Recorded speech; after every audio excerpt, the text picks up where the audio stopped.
Good morning. I'd like to call this meeting to order November 1st, 2023. The New Jersey Open Public Meetings Act was enacted to ensure the right of the public to have advance notice of and to attend the meeting of public bodies at which any business affecting their interest is discussed or acted upon. In accordance with the provisions of this act, the State Board of Education caused notice of this meeting to be published by having the date, time, and place thereof posted in the Department of Education, Secretary of State's office, and notice has been given to the State House Press Corps, the Governor's office, and the State Board agenda subscribers. And as a quorum is present, this meeting will come to order. May I please have a motion? So moved. I believe I heard Sylvia first. Thank you. May I please have a second? Second. Thank you, Mary Beth Berry. All those in favor, please say Aye. aye. Aye. Down there, they didn't form, but. I'm looking at the people on the screen. Raise your hand maybe if you say aye. Thank you, Joe. Thank you, Elaine. Thank you, Jack.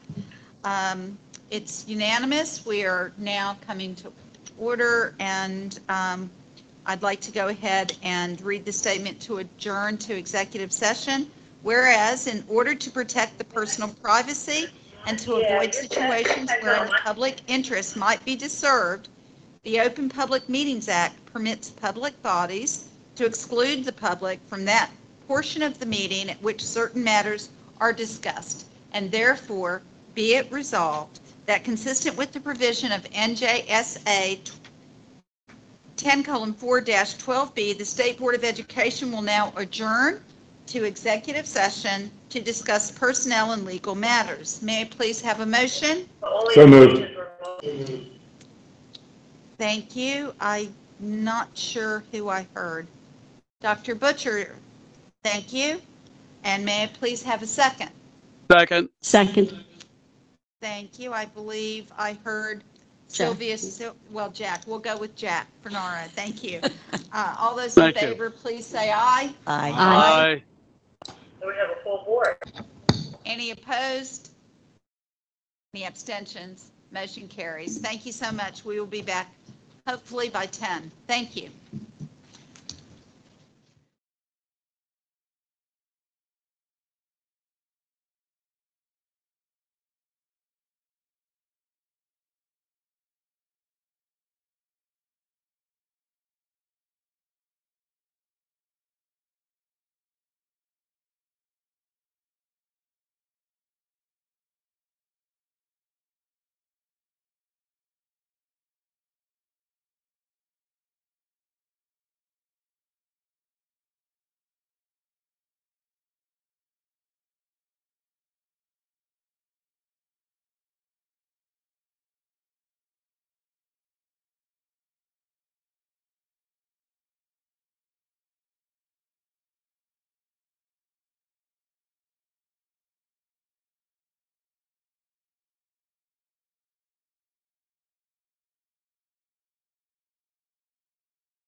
you so much.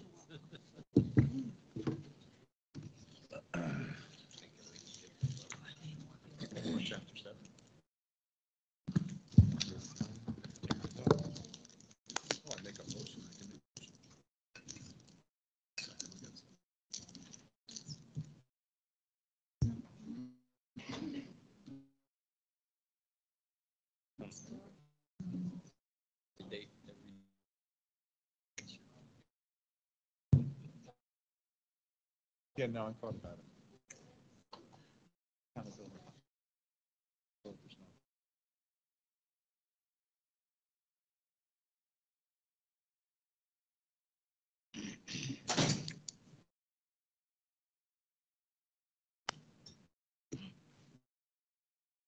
Good morning, everyone. I'd like to reconvene, please, to resume our public meeting. Whereas consistent with the provision of NJSA 10:4-12B, the State Board will now adjourn from executive session to resume the open session of this meeting. May I please have a motion? So moved. Thank you very much, Dr. Butcher. May I please have a second? Second. Thank you very much, Mary Beth Berry. All those in favor, please say aye. Aye. Aye. Any? Thank you. Any opposed? Any abstentions? All right, we'll go ahead then. I'd like to start with the Pledge of Allegiance, and Mary Beth, would you be kind enough to lead us? Thank you. Absolutely. I pledge allegiance. Pledge allegiance to the flag of the of the United States of America and to and to the republic for which it stands, one nation, under God, indivisible, with liberty and justice for all.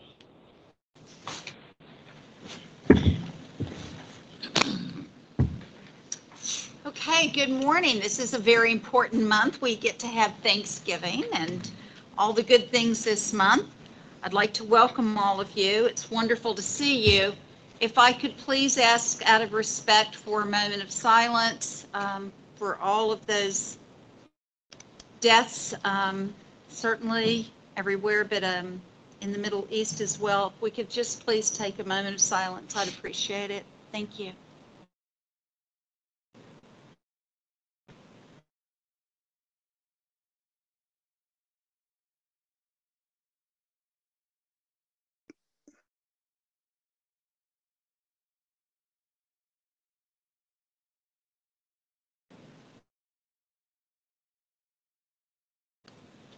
Okay.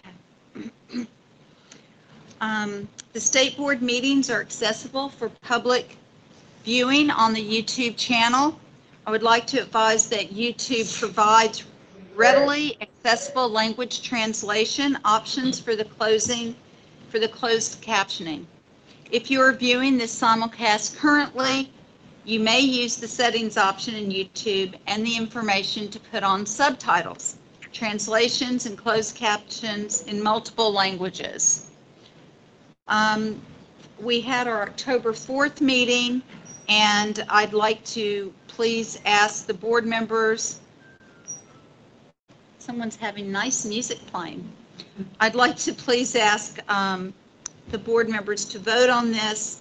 If you were absent last month, please notify us by abstaining. Could I have a motion to approve the minutes from the October 4th, 2023 meeting, please? Motion to approve. Thank you, Mary Beth Berry. May I please have a second? Second. Thank you. I believe Dr. Johnson was first. Are there any comments about the minutes recorded from our October 4th meeting? Hearing none. All those in favor, please say aye to accept them. Aye. Aye. Thank you. Any opposed, please say nay. Any abstentions? Abstain. Thank you. Regarding public testimony, there are no topics scheduled for today. For the month of December, the State Board will receive public testimony on the proposal level amendments to Chapter 14, which is regarding special education. We have our wonderful student representative with us. Hello, how are you? Hi, I'm good. How are you? It's wonderful to see you again. And this is our student rep, Nilly Ghosh, from West Windsor Plainsboro High School in Mercer County. And it was great seeing you at the New Jersey School Board Association meeting. Thank you for your presentation. We're anxious to hear what you'd like to share with us. Thank you. Thank you, President Goldenberg, and good morning, everyone. This past month has been quite busy for me, and I'm excited to share my experiences with you today. Shortly after the October Board of Education meeting, NJASC held its 2023 Fall Conference on Tuesday, October 10th at the College of New Jersey. With 56 schools and 827 students and advisors in attendance, this conference marked the beginning of NJASC's events for the school year and also the transition process to next year's state officers. The conference opened with awards for Advisor and Administrators of the Year, which are selected through student nominations and chosen by the state officers. NJASC then welcomed keynote speaker Zach Gowen and cousin Danny Batimana. Zach Gowen, an American professional wrestler, spoke about the adversity he has overcome in his life. Be it his father abandoning him at a young age, losing his left leg to cancer at age 8, or almost losing his life to addiction in his 20s. He defied the odds placed on him by society, and through his story, he empowers student leaders and adults of all backgrounds and encourages all to persevere through the struggles they face. Cousin Danny shared with us the importance of happiness through music and movement. Having experience in the entertainment industry, teaching, and currently being the CEO and founder of Happiness Is Now, Cousin Danny was able to use his journey as an example of how one can find their happiness. In addition to our speakers, several workshops were held for advisors and students on important information. All students who plan to run for state office in this January were required to attend a meeting regarding the application, selection, and election process. Workshops were also available for schools looking to apply for the 2024 Standards of Excellence Awards program, which recognizes schools that excel in the areas of student leadership and involvement. On October 24th, I attended the 2023 New Jersey School Boards Association workshop at the Atlantic City Convention Center and spoke on a message related to this year's theme, Today's Students, Tomorrow's Heroes. I had the opportunity to deliver a keynote speech encapsulating the modern student experience, important leadership skills, and crucial lessons I have learned. I was able to advocate for the need for such lessons of team collaboration, strong communication, etc., being available to all students within their core education curriculum.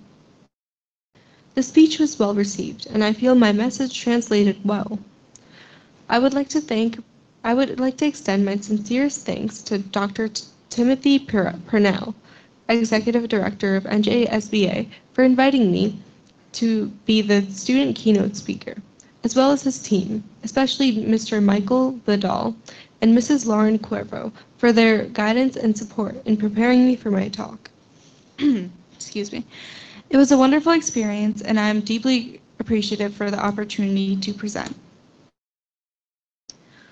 Following my keynote, I represented NJASC at our booth to advocate for schools to become members of our organization. This entailed approaching school board members and administrators and sharing reasons why they should join State Student Council. I was accompanied by my fellow state officer, Jordan Doty, our president, in this endeavor, and we had over 50 schools show interest in a membership. I was also able to walk the vendor floor and observe many interesting booths.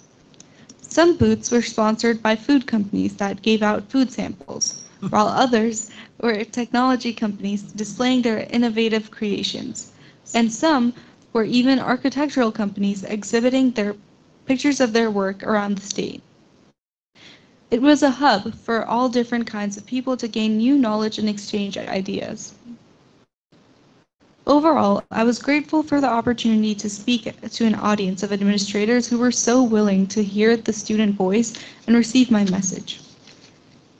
Being able to express my journey of personal growth truly embodied this year's theme.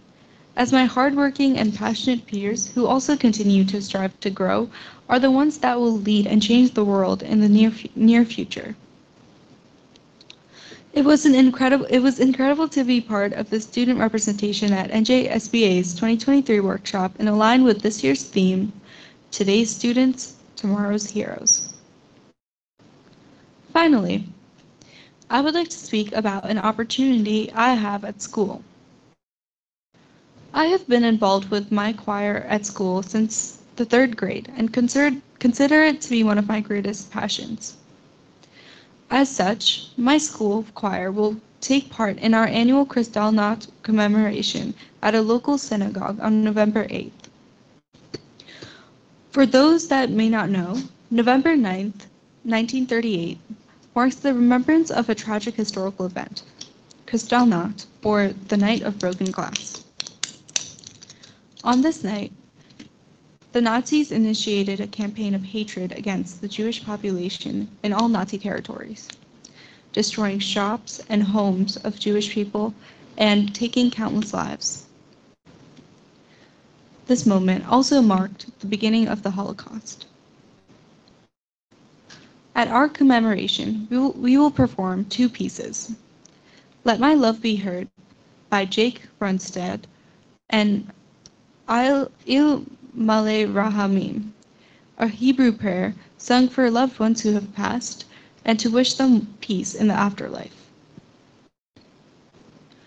Regardless of differences in religious beliefs, we aim to commemorate the lives lost during the Holocaust, and the choir is proud to be a part of this commemoration. For a few years, crucial traditions such as this were halted due to the pandemic, so it is truly a pleasure to be able to do these things again. Such meaningful and fulfilling pursuits of sharing music is the biggest reason I have chosen to stick with choir all these years. The ability to reach your audience and touch their hearts through song.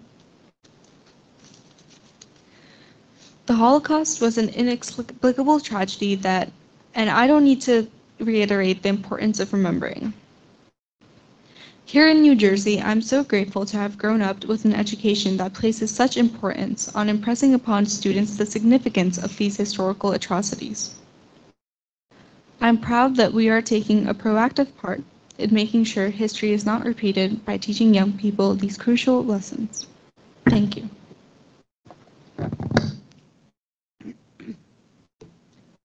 Well done.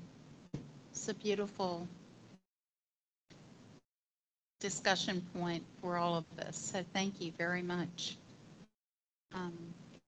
If I may add, our board members. Board members, do you have anything?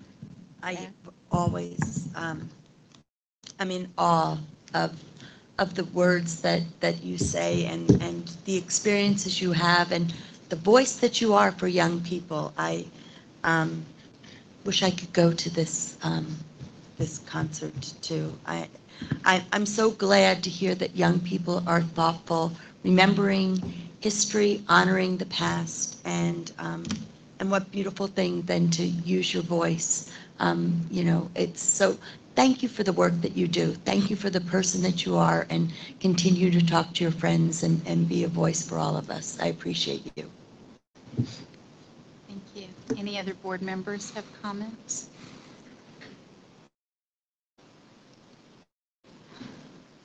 Did you want to Yes, say something? thank you so much.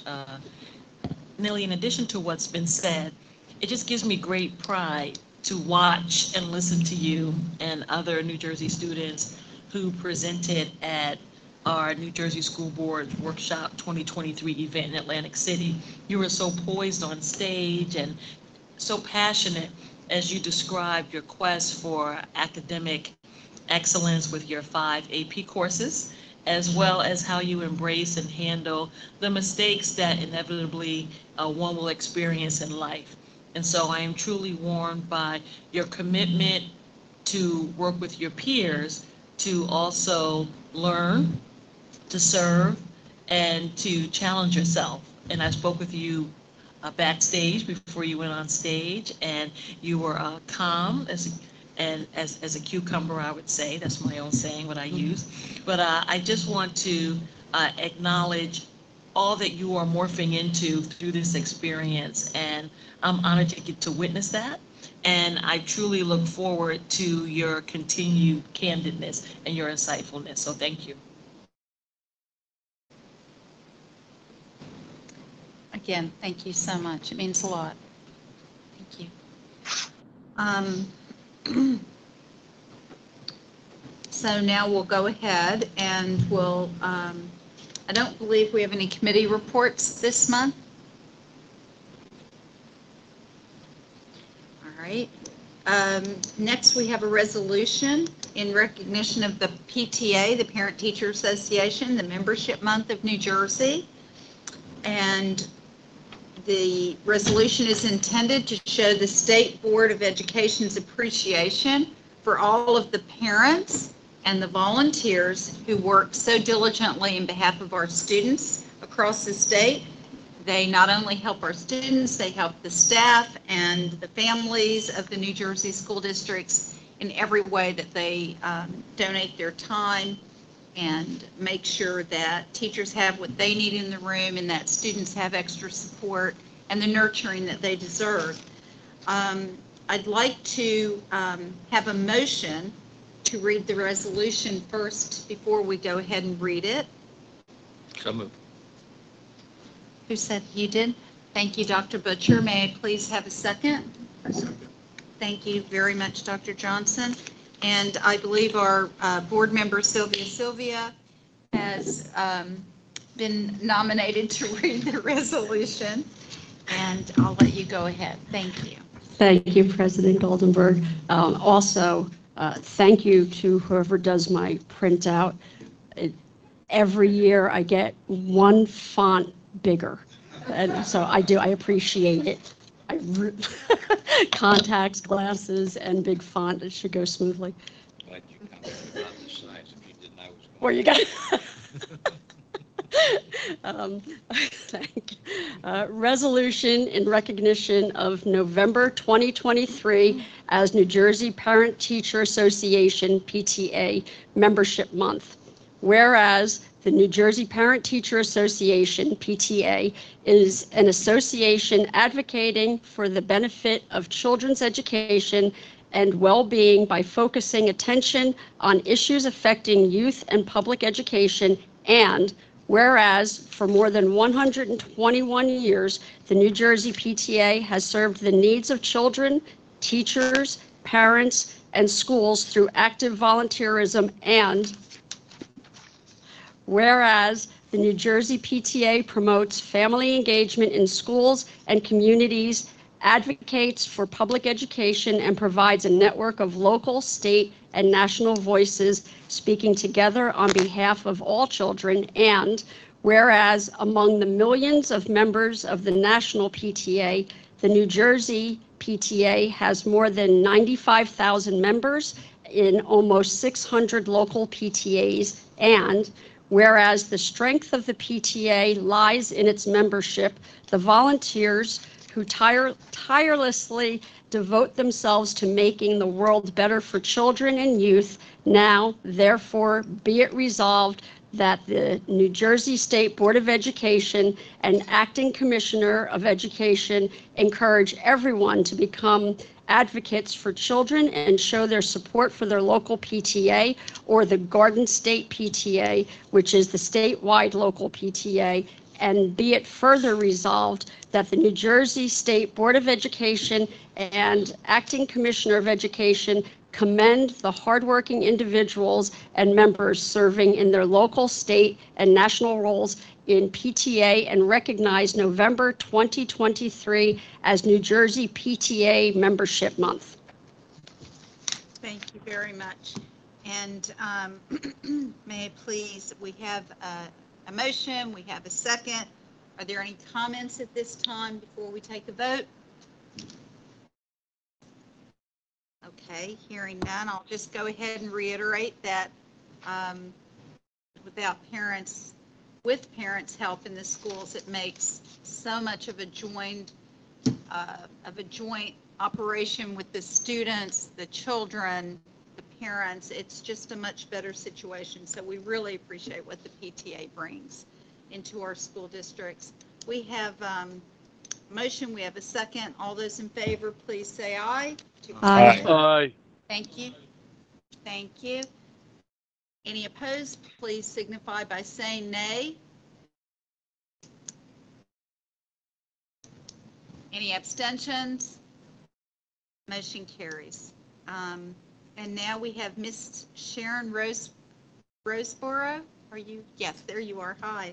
She is the president of the New Jersey Parent Teachers Association with us today to accept the resolution. I think the microphone's on if you'd like to say a few words.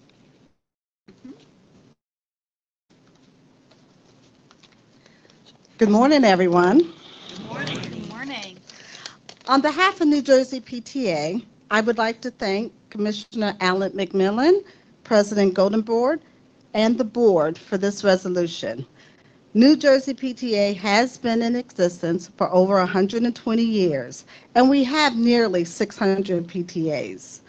Our mission to make every child's potential a reality by engaging and empowering our families and communities to advocate for all children is why we PTA. We appreciate your partnership and look forward to continued success in providing the best education for our New Jersey students. Thank you, and we welcome everybody to join your local PTA. Thank you. Thank you. Thank you. Sharon, if I can just say one thing. First, thank you so much for everything that you do.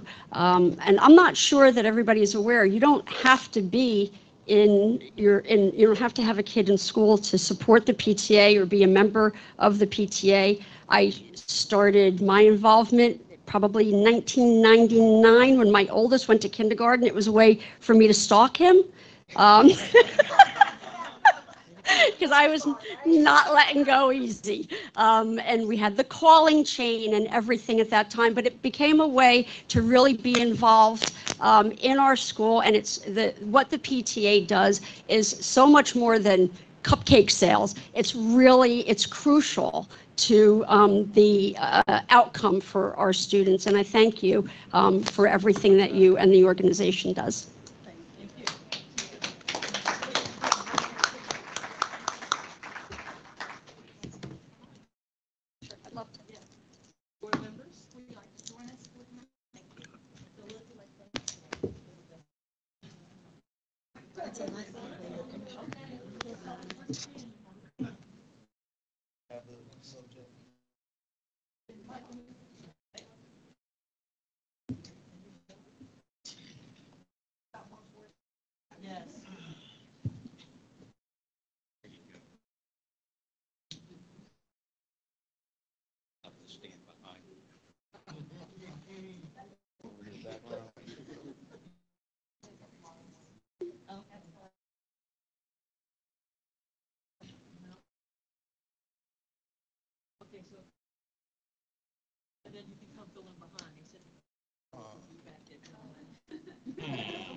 I could also just follow up on Sylvia's comment. I just want to also say, again, thank you for your leadership and engagement in school districts. It's vitally important that parents remain engaged. And this is a great way to, as you mentioned, empower parents and have their voices elevated and be heard within the school district. So thank you again for the wonderful work that you provide within your districts. Thank you. And if I may add, President Goldenberg, parents are our children's first teachers. And so we know the vital role that parents play in the development of their children. And I'm so fortunate to have had the opportunity, as many of the board members have, to serve with committed parents in leadership roles in our schools. And you truly make a difference. And when we think about the schools that have the best outcomes for students, there are other measures in addition to test scores. And I would say one of the best metrics is the amount or the degree of parent participation. So thank you for calling all of us to become active members and support the efforts in schools. I'm going to take you up on it at a later date. I had to caveat that because I see the eyes. Not right now, but just know, lifetime member here. Thank you, President Goldenberg. Thank you. Okay, we're ready to move ahead. That's for me. Oh, That's for me. okay. Yep. All right, so now for items of consideration, we actually have 4 appointments. Oh, okay, please. Yes, I'm so excited for my In Case You Missed It segment. I want to again say good morning to President Goldenberg, Vice President Mulvihill, members of the State Board, and all attendees. We are well into the school year now, with October being just as busy as September, and we continue to dream, achieve, serve, and inspire as our core tenets at the New Jersey Department of Education. And we articulate these tenets at various events and through various activities. So in early October, I gave remarks in Morris School District to kick off a partnership between Morristown High School and the County College of Morris, which is committed to helping motivate middle and high school students gain access to tutoring, mentoring, and other preparatory programs at no cost. This is a significant milestone in our commitment to education and the future of our youth. I am excited to see the transformational efforts of this collaboration and the positive impact it will have on the lives of countless students. The Department of Education had the pleasure to join in the awarding of 3 Milken Foundation Awards in October. The elementary teacher named was Taylor Trost of Grace Norton Rogers Elementary School in East Windsor Regional School District. High school math teacher Riley Gartland of Cinnaminson High School in Cinnaminson Township School District. And high school science teacher Virginia Fasulo of Lodi High School in Lodi Public Schools. Congratulations to these exemplary teachers. Many department staff attended the annual NJPSA Fall Conference themed Making Excellence Happen, held in October in Atlantic City.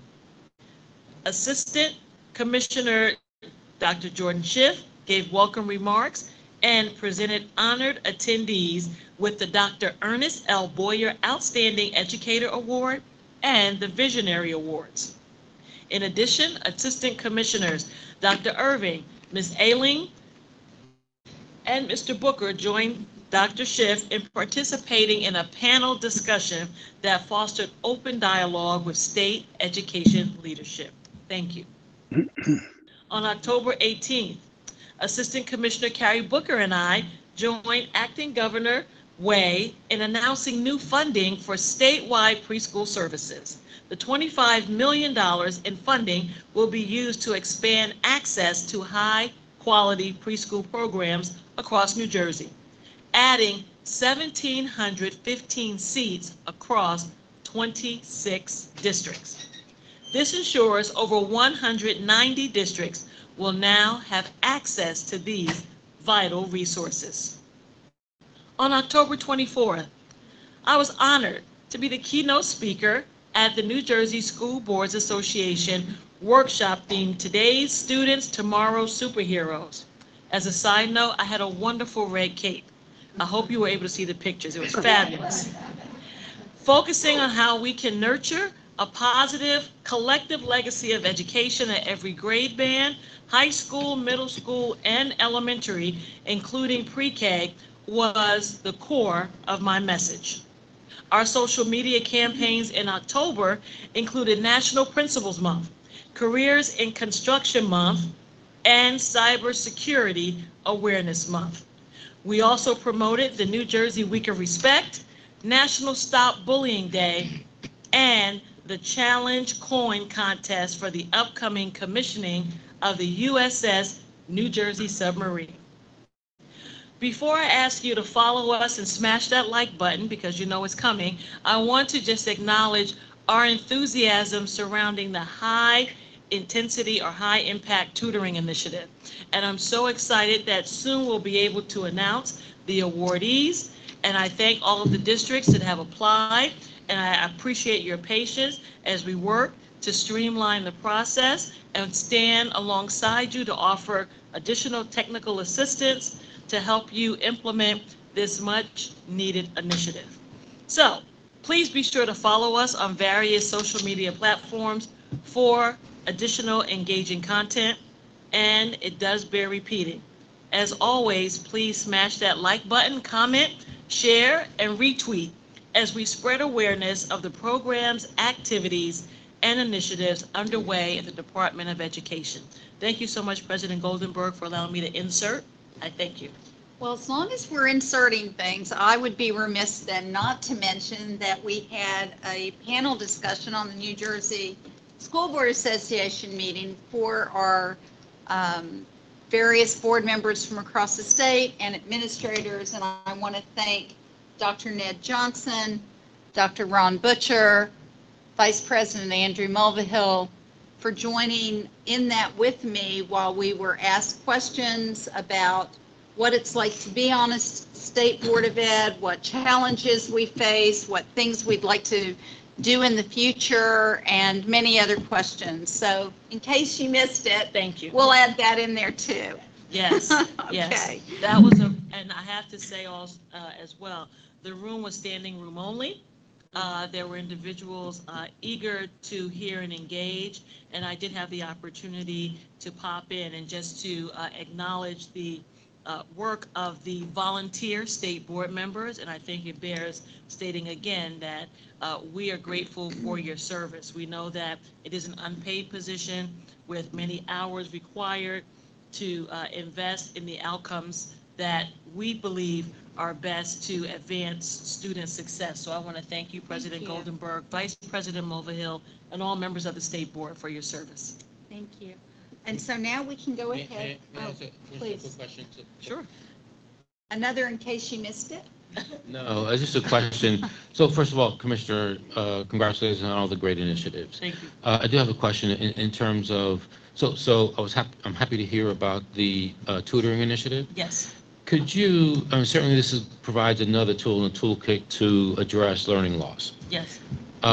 So this is one component. Would you mind just for myself and I guess others who would like to know more comprehensively the programming and all the initiatives that provides for your strategy to address learning loss that you've launched this year? Absolutely, and I ask if I can prepare a comprehensive presentation for the great. next board Even meeting. better. Yeah, I sure. think that's better than just. Okay. Thank you. Okay, so We'll do we'll have so. a comprehensive presentation to demonstrate or to remind us all Yes. of all the investments, initiatives that you've launched this year or the department has launched this year Yes. to address learning loss, which is certainly a major concern for all of us. Absolutely. Will do. Okay, fantastic. Thank you. Okay, so now we'll go ahead with. Thank you. If we could. So we have 4 appointments that the commissioner would like to discuss now, and Thank you. President Goldenberg and members of the board, I ask to consider each candidate individually, and I present for you first Mr. Chris Huber, the Acting Assistant Commissioner for the Division of Legal and External Services. So moved. thank you. May I please have a second? Second. Thank you very much. Are there any comments or questions at this time? I have like 2 or 3 dozen questions for Mr. Huber, if I could bring him up, and just want to keep you on your toes. You're turning red.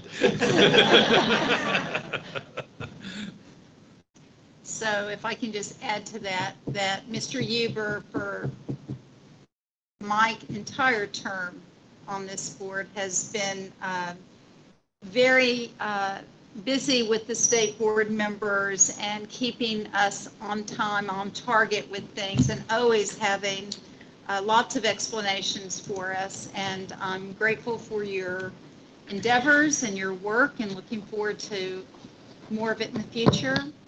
And I think that we will go ahead now, if it's all right. We have a motion, we have a second. All those in favor, please say aye. Aye.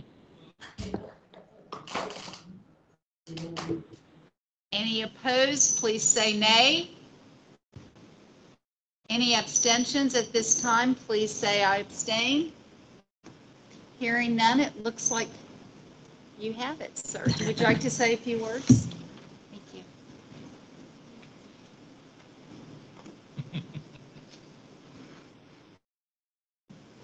For photography, you could stand there. Yes, please. Thank you. There you go. Commissioner, President Goldberg, members of the State Board, thank you. And I look forward to continuing to work with all of you in the future. Thank you. Thank you. We're going to get one picture before you. There you go.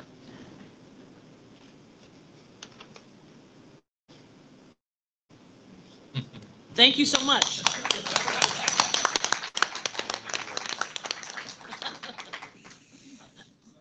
Thumbs up meant you got the picture, not that was a good one. Just thumbs up We'll meant go you got ahead the now. picture. It's Yes. not necessarily a good one. Next, I present for your consideration the nomination of Ms. Bridget Martins for the position of Director in the Office of School Ethics. So move.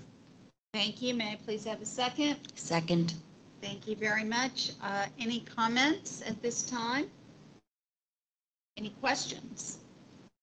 All those in favor for Bridget Martins, please say aye. Aye. Thank you. Any opposed, please say nay.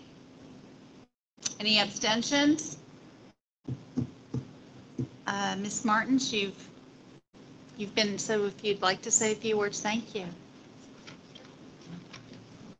President Goldenberg, Vice President Mulvihill, members of the State Board, and Acting Commissioner Alan McMillan. I want to thank you for the opportunity to serve the state of New Jersey in this role as Director of the Office of School Ethics, and I look forward to continuing to work with the School Ethics Commission to ensure that our school officials act in compliance with the School Ethics Act, preserve the public trust, and set a good example for the children of New Jersey. Thank Thank you. you. Thank you. Thank you very much. Good luck.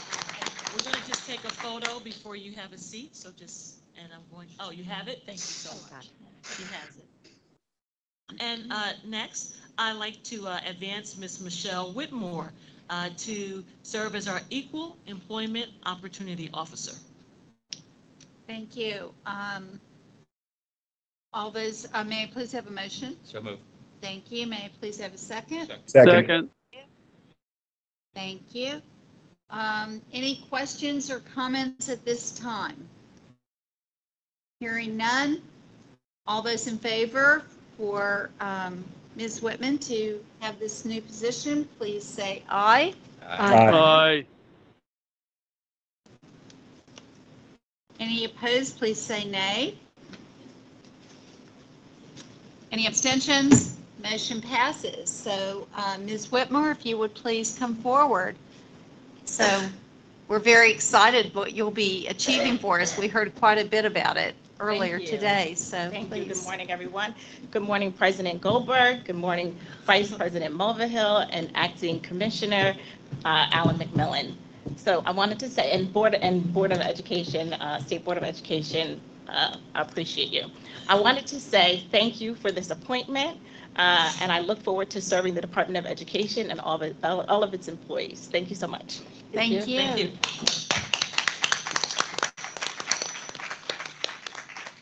And the fourth individual I am recommending this morning is Ms. Tammy Streggy for the role of Director of the Office of Standards.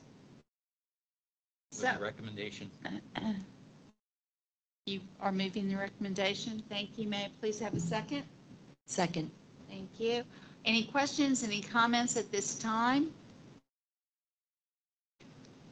All those in favor, please say aye. Aye. Thank you. Any opposed, please say nay. Any abstentions? It appears that Ms. Streggy has been appointed in her new role. So thank you. Do you want to come up?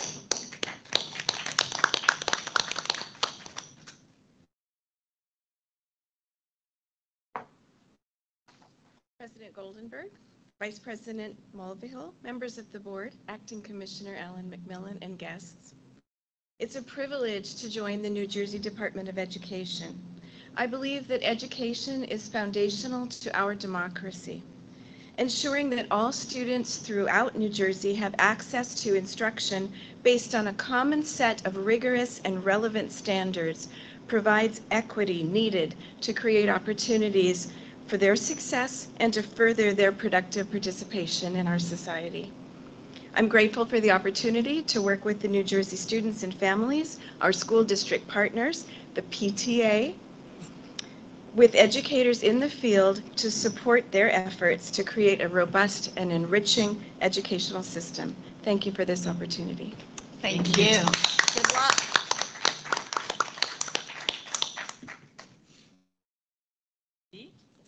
Thank you. I will now proceed to before proceeding to item B, let's give all of our newly appointed individuals a round of applause. Yes, thank you. Now I'll move to item B, certification of school districts. Today, I share the finalization of 4 New Jersey CUSAC evaluations by the executive county superintendents. To that end, I am recommending 3 school districts for certification. Dr. Irving, Assistant Commissioner for the Division of Field Support and Services, and Ms. Spates, our New Jersey CUSAC Coordinator, will share the list of school districts for certification by county and respond to your questions. Thank you so much, Commissioner. Good morning, State Board members.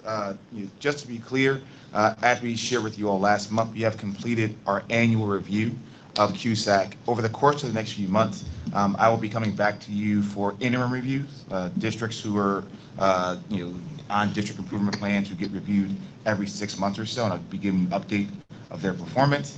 And or for districts we have scored, there are districts who, upon getting their score, may not be happy with it or realize they forgot to give us information. And as a department, we try our best to work with our districts, and so we take that information to reconsider it.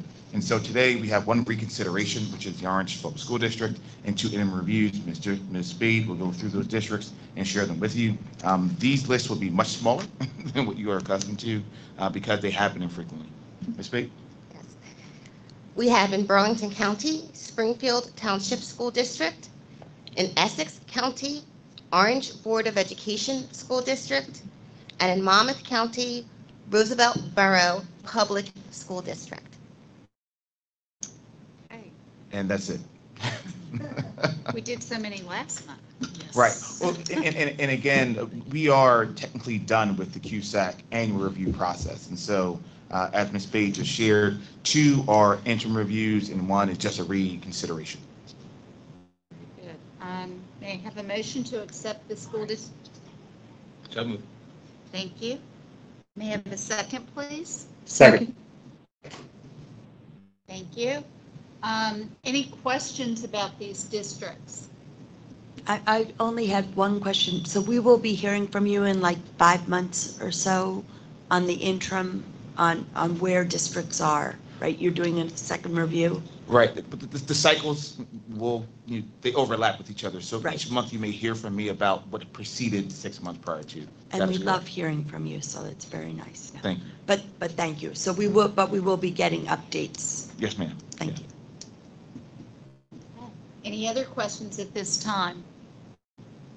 Hearing none, all those in favor to accept the districts that were mentioned, please say aye. Aye. Thank you. Any opposed, please say nay.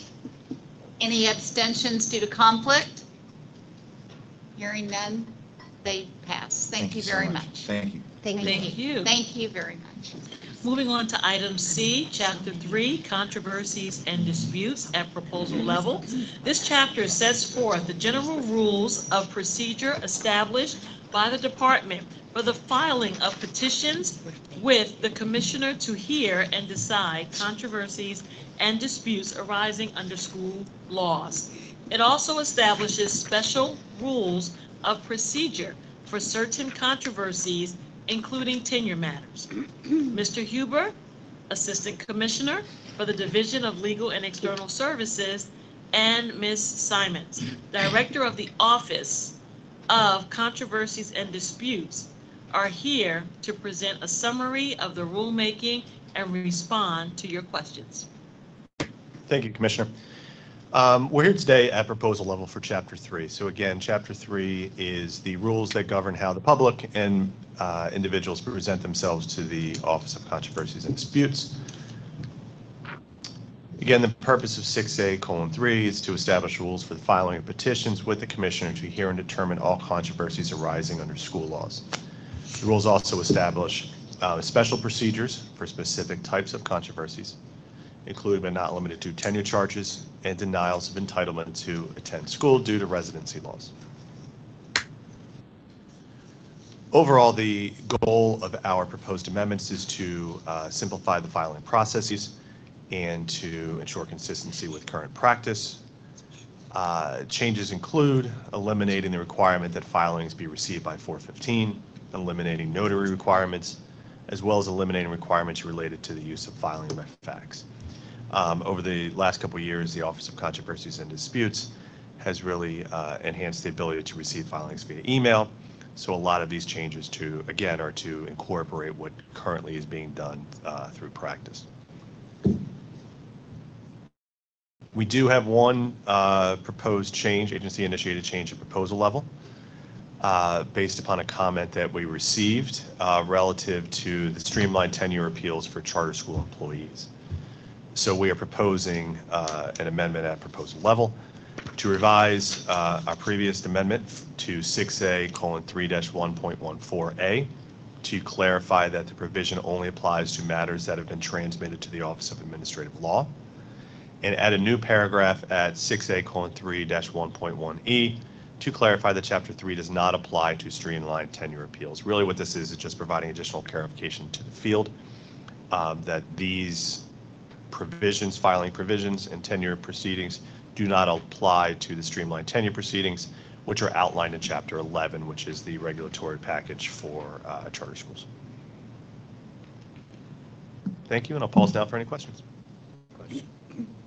Yes, sir. Dr. Butcher. Just out of curiosity on eliminating the filing time, is there some other deadline procedure that you have in there so that you can't have people filing 2, 3, 4, 5 days late? What's the parameter?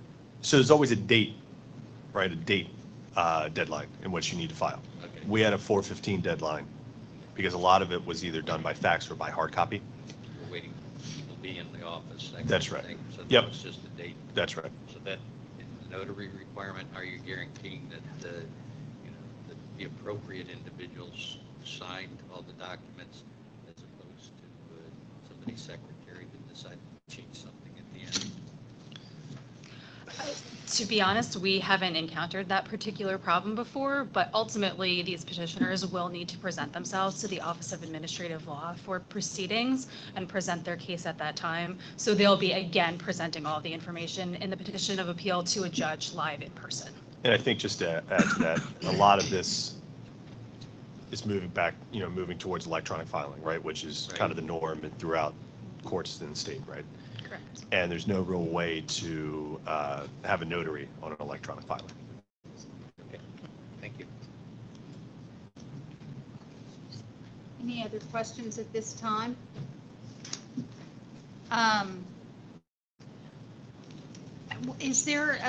There was a specified time limit, wasn't there, for this to be, for answers to come forward to people who filed, for responses to come forward? For If comment there's or anything- for filings in general for their filings? yes. So there's the outline, the regulations provide for specific timelines for filing answers to petitions and stuff like that. Yes. Any other questions at this time? Hearing none. All those in favor of, I'm sorry. May I have a motion, please? So moved. Thank you. May I please have a second? Second. Thank you. Any other questions before we vote? All those in favor, please signify by saying aye. Aye. Aye. Thank you. Any opposed, please tell me by saying nay. Are there any abstentions at this time? All right, motion carries. Thank you so much. Thank you. Thank you. And thank you for making that tweak for charter schools. Thank you. Item D, request to initiate rulemaking. President Goldenberg, I turn item D over to you as this request comes directly from a board member. Thank you. And I am going to turn this over to our vice president who made the request at the end of the last meeting. And so if you'll handle the discussion, sir. Andrew Mulvihill, thank you. Yeah, certainly. So as we all recall, we had a vote a couple months ago for Chapter 7, and some of us expressed an opinion that we felt rushed, that there were some matters that we thought we needed to continue to ponder. But we were told by the department that it was important that a decision be made and that we could always reopen the chapter because it is expiring, and that we could always reopen the chapter in the future to fix anything we didn't quite get right. So what was interesting is that after we had our vote and we approved it, the response we got from the public, and maybe that matters, maybe it doesn't. I mean, you got to stand by your principles regardless of how that may fall. But sometimes it's important, I think, to listen to the public, and sometimes I think you can get things wrong. And so we heard from the leadership, the elected leadership, the people elected by the people, from both the Democratic Party and the Republican Party in both chambers of the legislation, that they were opposed to what we did. So I thought to myself, maybe we should take another look at that and asked how we might do that. And so I got guidance from our legal representation as the appropriate way to do that. And it seems that the only way that the chapter can be reopened to be looked at again would be initiated by the commissioner. So it's at the commissioner's, it's her decision as to whether or not we would reopen it. What I would like to suggest is that the board take a vote, which I'm going to make a motion in a minute, to recommend that the commissioner reopen an examination of Chapter 7. And I guess I could go into a number of issues that maybe I had with Chapter 7, or I'm sure others had other different issues. I'll just give you one, and then I'll leave it to the board members on whether they think that there's some things that need to be revisited. What I will suggest is if we decide to proceed, we're going to make a recommendation if the vote carries to recommend to the commissioner. And if the commissioner decides in her great wisdom to reopen Chapter 7, what I would think we would do is we would maybe get members that are interested in reviewing Chapter 7 together in a committee, meet with the department, have a discussion, and then clearly it's, as all these regulations and standards come forth, it would have to come as a recommendation, you know, whatever revisions from the department. It wouldn't be something that we would be dictating to the department. It would be the department, having listened to what our concerns would, coming back to us. So why do it? I mean, I think there's one really solid reason to do it, and that is, and I heard this from a number of superintendents since we passed this, and that is that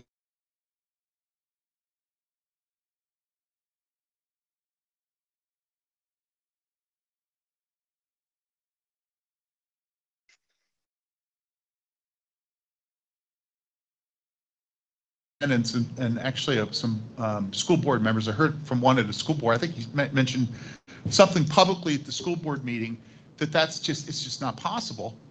And the thing is that if you don't get it done within 60 days, you can get financial, you can be penalized financially, so it can cost you money. So it's a big deal.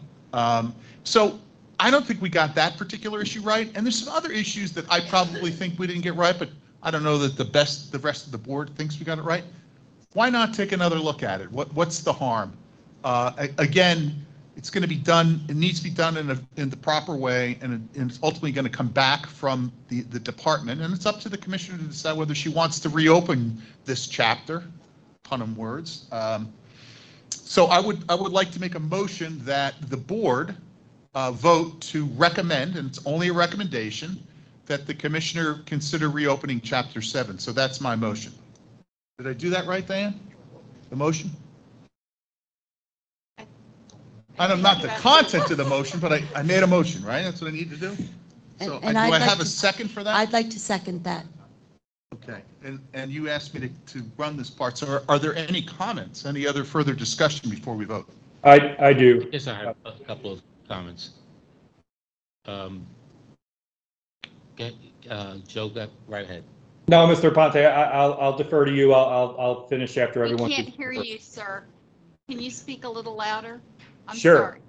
I will defer to Mr. Ponte and anybody else at the table, and I'll speak after. Thank you, Dr. Ricker. I just wanted to mention that, as with any item that we approve, there's always some question as to whether or not it was a perfect document or not, or whether or not the content was perfect. And it's really up to the department to ensure the appropriate application of the items that we approve. And districts, and correct me if I'm wrong, Commissioner, in all the reporting that's required by districts, there's generally an opportunity for districts to request additional time if needed. And so I'm sure many districts are in position to submit within that tight time frame, but for those that may not be, I'm sure the commissioner and her staff will try to accommodate districts to ensure that they are able to comply. That said, I think the core principle of this chapter, and it's a relatively short chapter, there's, I believe, only 13 pages or so, but the core principle is that all students should have access to a thorough and efficient education.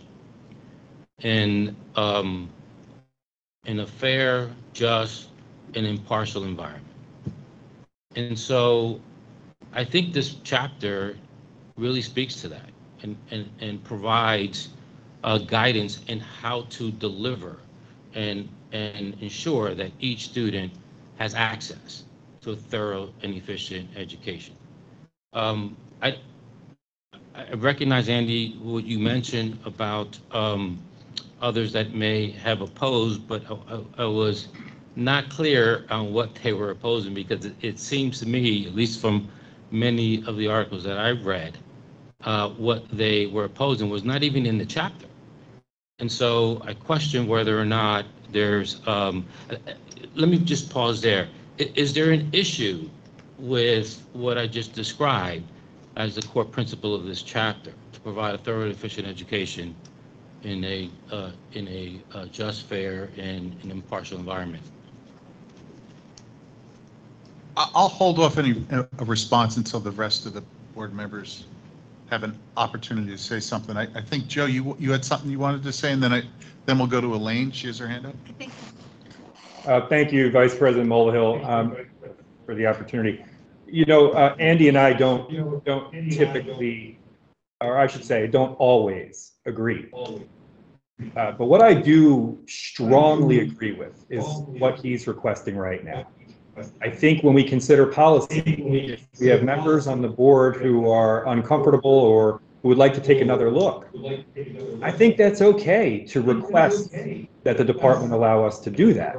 For those members on the board who have already voted and who believe that the policy stands in perfection, there's no harm, no foul there. So my request is that my colleagues on the board allow this request to proceed. If the commissioner decides that she's not going to allow it, so be it. But from the perspective of one single person on the board, I think at least allowing the process to move forward is a good one. And I would appreciate if members of the board would join me in supporting this motion. Thank you. Elaine.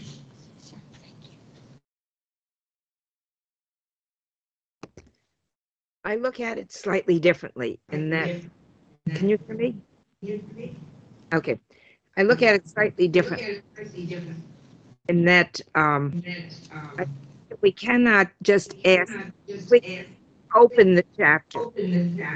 Have in the guidelines what so that we can deal with things without meaning everything with it. So I can't hear every word you're saying. Would you please reiterate that? I'm sorry. I think if you go closer to your mic, Elaine, it's when you go back, we couldn't hear you. So yeah, okay. If you could start again. Let's try it. I feel that it's important. I have an echo, which is why I keep that it's important that we limit what we're asking for instead of just reopening something. I think it's come down the pike that we have to deal with.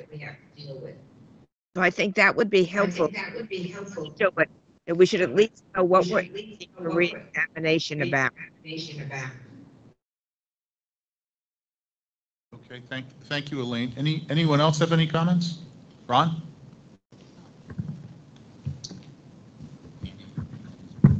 I want to go to basically support what Mr. Aponte said. This chapter was in the public for an extensive period of time. There was a lot of information published. There were opportunities for public testimony. We know it was out there because we were reading newspaper articles, some of them dealing with facts, some of them dealing with things that weren't fact, that weren't in the code, as Arcilio pointed out. It was a very lengthy, deliberative process that we went through to pass this code. Is it perfect? I don't believe it's perfect. Is it imperfect enough that I think we should go back and reopen it? I don't believe it is.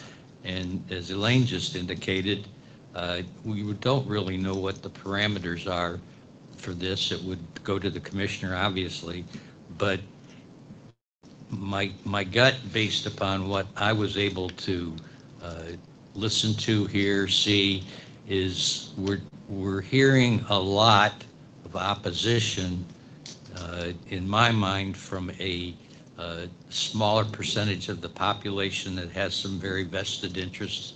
They're very well organized. They're very well able to communicate their interests, but I don't know that those interests are in the best interest of all children in all of the school districts, and I think that's the kind of thing that we looked at when we put this chapter through. So I'm going to be opposed to moving this forward to the commissioner. Ned? Thanks, Ron. Thank you. I'm just going to say I agree with Mr. Aponte, Dr. Butcher, Ms. Barbaro. They said some of the same things that I was contemplating saying. So thank you. Anyone else? Yes. Diane, can you remind us all, what was the vote?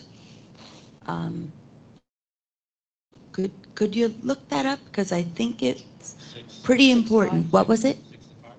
I think it was 6-5. That's what I recollect. 6-5. That means an awful lot of people on this board questioned whether this was something we were really comfortable with.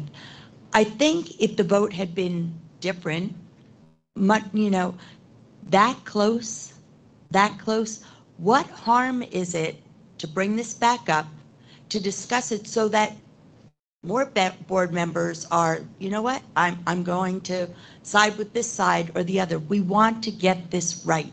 And I know I voted against it. I know I'm still very unsettled by it. I would just like us to have conversation again, and see if we could all come to more resolve and have a higher level of comfort that we're doing the right thing.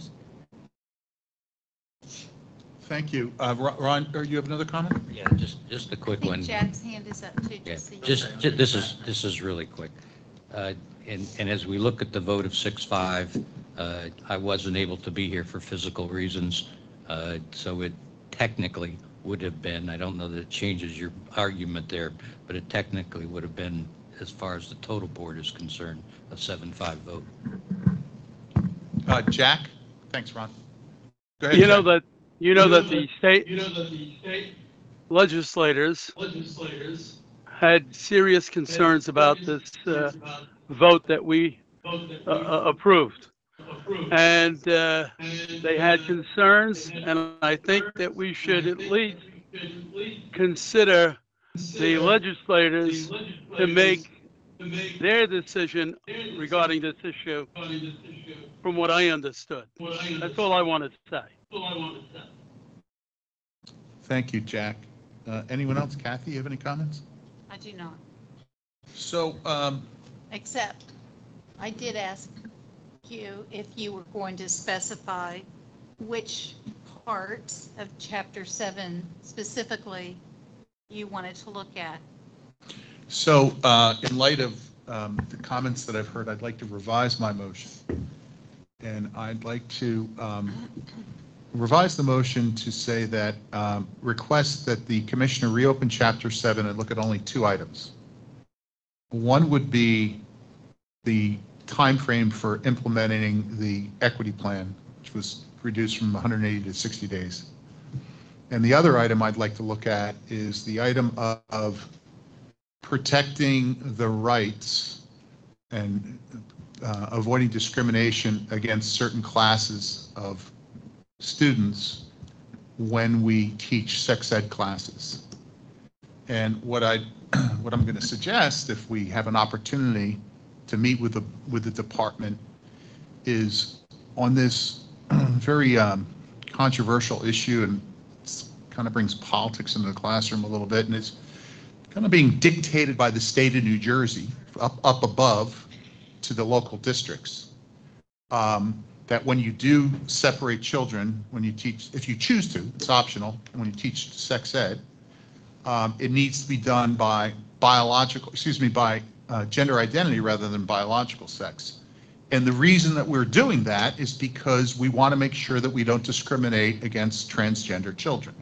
I get that.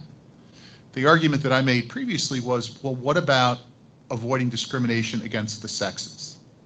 Against girls that want to get split up and be in a class to talk about sensitive issues with a female teacher and other girls around without necessarily having a transgender boy or girl in the room.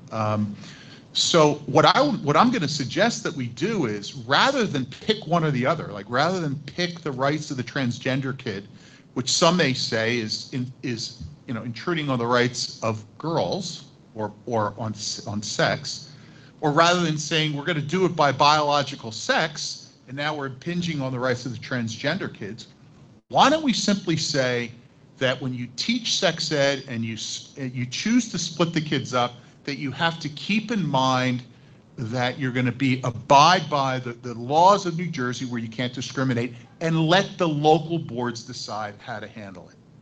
Rather than have the state of New Jersey dictate how they should handle it, a lot of people here have talked about the importance of local control. Let's leave it to the locals. And now I imagine some may say, well, if you do that, you're just passing the buck to them and making it hard for them. But I don't know. I think they would prefer, most of them would prefer to be able to make that decision locally. And again, we would word it in such a way that they have to protect the rights of all classes, not just one class, but all classes, and leave it like that rather than dictate from above. So what my motion is that we request that the commissioner comes back and examines those two issues in Chapter 7 and consider the suggestion that I'm making on the two items. So that's my motion. Could I have a second on that motion? I'll second that. Second. I'm sorry, I had a comment to So we make. got a second on Mary Beth Berry and comments on the new motion. Thank you guys all for spending the time on this with me. I guess it's more of a question. My understanding is protected classes are determined federally and by the state as well. The Board of Education doesn't decide who is the protected class. Is that correct for all of you Chris's who are lawyers in the room? If we're going to ask lawyers, we have to go in executive. Oh, okay, I won't then. But we can but go I can ask the executive if commissioner, you'd yeah. like to. No. 'Cause I'm fairly certain that we don't make that Well, determination. I'm just suggesting that we abide by the law. So, and I'm also fairly certain that the local districts already have to protect all of the protected classes. Is that not accurate, Commissioner? That is accurate. Thank you. Does that make you feel any better, Andy? No, because we're dictating the school, actually, I think you've actually reaffirmed my position, which is. That was definitely not my intention.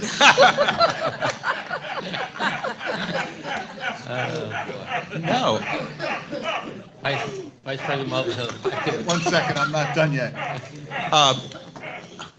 I think that you've reaffirmed my position because you're saying, isn't it, up to the locals, right, to decide? I mean, they have to abide by the laws, but we're dictating to them which class that they should protect. We're picking the trans kids over girls. So why are we the arbiter of that? Is why would we want to do that? Hey, they don't have to separate classes if they don't want to. No, but if they choose can to, choose not we're telling them, Big Brother up here, us people up here, us unelected people are telling them how they have to do it. It's just wrong, The Andy. federal No, it's okay. government You and the can disagree on state that. says Specifically that from the- all 1 second, protected let her and then you classes can go. have to, by law, you can't choose who to protect. You can no No, more I agree. You have to choose. protect everyone. I Yeah, agree. You have to protect. I don't suggest all that. students are protected. I don't suggest, though, that the only alternative is to separate kids by gender identity. I think there's other ways to You approach the choose to problem. take that portion of a protected class out of the protection. No, What is I the would say that difference you between have to saying that continue to and do saying- it. Because you're picking one group. You're only picking one group, and you're discriminating against the other group. I don't see how you don't see that. I don't agree. I don't see Okay, how so we it disagree. discriminates. I Okay. don't see how that it does. I think it protects everybody. All right, Specifically, the chapter says classes on human sexuality may be offered in separate developmentally appropriate sessions. That's what the chapter says. That gives the authority to the district to decide. It gives the authority to the teachers and the principals to decide. And so I'm aligned with you, Andy, from that perspective, that we do empower, or I should say, the local districts, the teachers, and the principals are empowered to make that decision. That decision is not being made by us. Hold on a The second. chapter says, it gives guidance. It says you may offer these classes in again, this developmentally appropriate setting for the students in that building. That's the authority of that principal, teacher, and school district. We're You're- not dictating. You're anything. suggesting We're not that, suggesting, this is what it says. so what you're saying is that what the document says is if a local school board or superintendent decides to separate kids, they can do it based on sex, biological sex, and not gender identity, that they can do that? I don't believe that's the case. I didn't say that. What I said Okay, is well- the school has the ability to make the decision if a separate session that is developmentally appropriate for those students in that classroom can be offered. That's decisions made. I don't know locally, not by what you're, us. I'm sorry, but I don't know what that means. I mean, are you saying that it's up to the local district whether they decide to separate or have it all That's together? right. Yeah, okay, up to I local acknowledge that. districts and teachers 100%, I to acknowledge that. It's up to the school decide. So it's not district. the state dictating No, anything to them. that's not a fair argument, Arcelia, because if you decide to separate, you now have to do it by protecting one class and not another class. You're not going to deny that? That's what it is. You got to protect the trans kids, and I'm suggesting that it's discriminatory to not allow girls to meet with a female teacher to go over it. I think it's, and why don't we protect both classes? Why are we picking As I one? mentioned earlier, the chapter speaks to providing a thorough and efficient education for all students, all protected classes, and for all students. So, again, I'd leave it up to the teacher, principal to decide what's. But we're not. We're dictating to them they got to do it by gender identity. No, we're not. So It's not what Arcelio, we're dictating. Arcelio, are you saying then that if a school district decides that they're going to separate biological girls and biological boys, and that's what the district is saying is best, that's what the families and the parents and overall everyone wants, you're saying We're that's saying all right? Everyone has a voice in the process. Parents have a voice, as we talked about earlier, through the, Teachers Association. Local elected officials have a choice, right? Because they're elected by the school district. The principals have a responsibility to deliver a thorough, efficient education. If there's an issue within that district, let the local district decide what's best for. But they can't. And that's fine, and I think that's the way it should be. I think that local So I districts think should be we're able all to on the decide. same page. And that's why I want to make sure we are saying the same thing, because then is the Attorney General coming in and saying, no, you have to separate, by the gender kids identified? If a school district says, this is really what we want. It gives the school district the latitude to make decisions what's best for their students, right? And That's so simply not true. It is true. So there's one point. Can we go on this Mr. one Irving out point? here who helped lead this discussion previously. Commissioner, it's up to you and whether or not you want to clarify or have Dr. Irving clarify or however. If we could, let's let the other members have their comments, and then we can decide whether. I have a Jack, question. I think, all right, go I have ahead, a Jack, and then Joe, you're up. Let me ask you, is there an appeal process that the families can have in order to say what is on their minds, and either they approve it or not approve it? Is there an appeal process in that law to protect the families? I'm not familiar with that, Commissioner. Is there please repeat the question? Yes, I if just want there's to an understand. appeal. I'm asking, is there an appeal process with parents that refuse their children to be exposed in that situation? Now, I never heard of anything with regard to appeal process on behalf of the parents. Why not? So we have the opt-out provision as it relates to the comprehensive health and physical education standards. And parents have had the ability to opt out for decades to opt their child out of specific lessons. Okay, thank you, Commissioner. Joe, you've got your hand up? Thank you, Vice President Mulvihill. I don't like the new motion. I don't like that it's limited, but I do respect that you did that. I think that further illustrates the opportunity here for the board to, again, all we're doing is requesting that the acting commissioner consider the motion. I honestly, I think having discussion about policy when members of this board want to have further discussion is a good thing. I don't think we should be afraid to revisit decisions that we've made in the past. And if the majority of the board continues to remain in the position that they sit right now, every one of the voters, nothing changes. But there's nothing more democratic than having a spirited conversation and listening to each other's ideas. I even stronger would urge us all to support this. Thanks, Joe. Thanks, Joe. I don't think that the Department of Education has the authority to allow a local district to choose who to exclude out of protected class, any more so than if you were to say it was race. You can't choose what protected class you're going to protect. So I don't see how the department would have the authority to do that anyway. Yeah, I'm not Disability. suggesting You that can't- they can discriminate against anyone. I'm not No, suggesting nobody is. that But that's, maybe I'm not you clear. can't choose. Well, there's lots You of can't different, pull one there's lots of piece different ways to out. approach it. Our previous student reps would only have three groups. I mean, there's lots of ways to do it. I just don't know why we're picking one group that we're looking to protect. I think you We got to are. protect all groups. Exactly. And we can't authorize anybody to choose. That's above I'm not suggesting our that we're going to zero offer pay people grade. to choose. I'm saying that we ask them to protect all classes, including girls. Arcelia, you had, or so Ned, you had something else you wanted to say? Yes, so we've engaged in, extensive conversation and debate, dialogue, whatever you want to call it, over the course of months. And so we're talking about democracy, right? And we say in a democracy that the majority rules.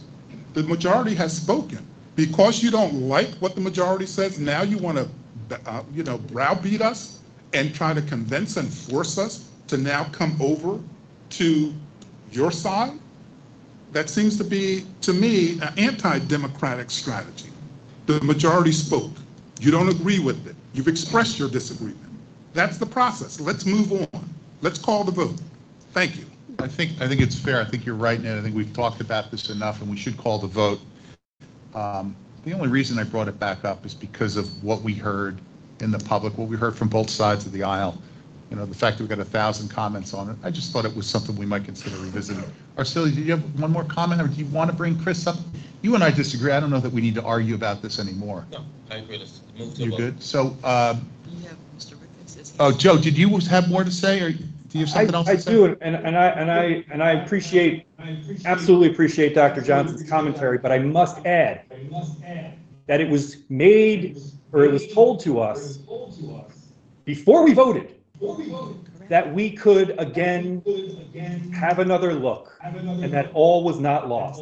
So I'm not trying to browbeat anyone, and that's why I say all we're doing is saying, hey, should we take another look? And by the way, this vote right now wouldn't even guarantee that, because ultimately the commissioner would decide if we do or if we don't. So I appreciate, Dr. Johnson, everything you just said, and I just want to be really clear. I'm not trying to browbeat, convince anybody of anything, except maybe we look at what we did and see if we got it right.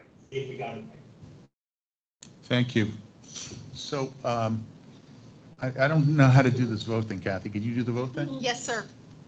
All right, so the motion on the table, to reiterate it, could you read it back, someone? So the motion is that the board is voting to recommend that the commissioner consider reopening Chapter 7 and looks at two items. One is the time period for the implementation of the equity plan, and that we examine protecting all classes of protected groups when we discuss when we proceed with, if we choose, if districts choose to separate students, that they do so in such a way that it protects all classes of children as they do that.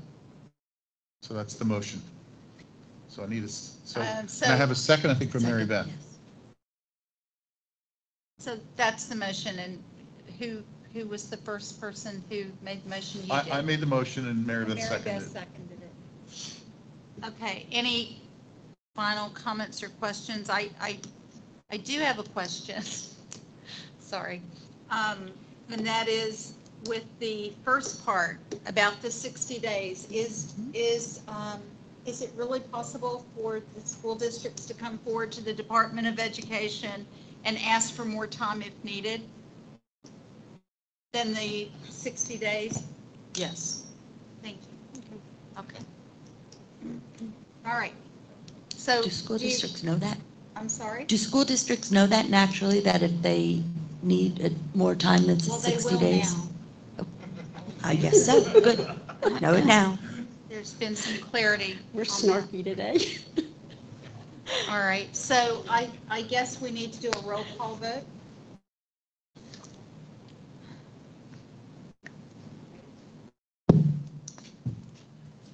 Arcelio Aponte.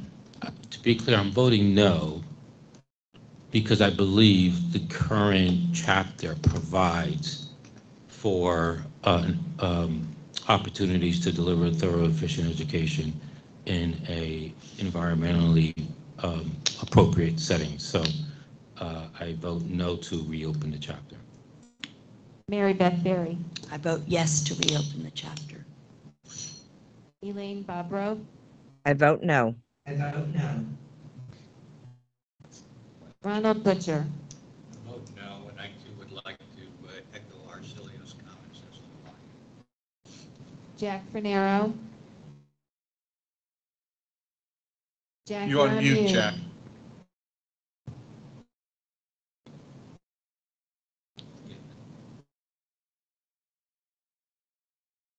Can you hear me now? Yes. I vote yes, and I believe that the New Jersey State legislators should have an input in this process with their comments if they want to make that clear. That's all. Thank you, Jack. Ned Johnson. No. Joseph Ricca. I vote yes to respectfully request that the commissioner consider our request to reopen for those two items. Sylvia. No. Andrew Mulvihill. Yes. Kathy Goldenberg. I'm going to abstain.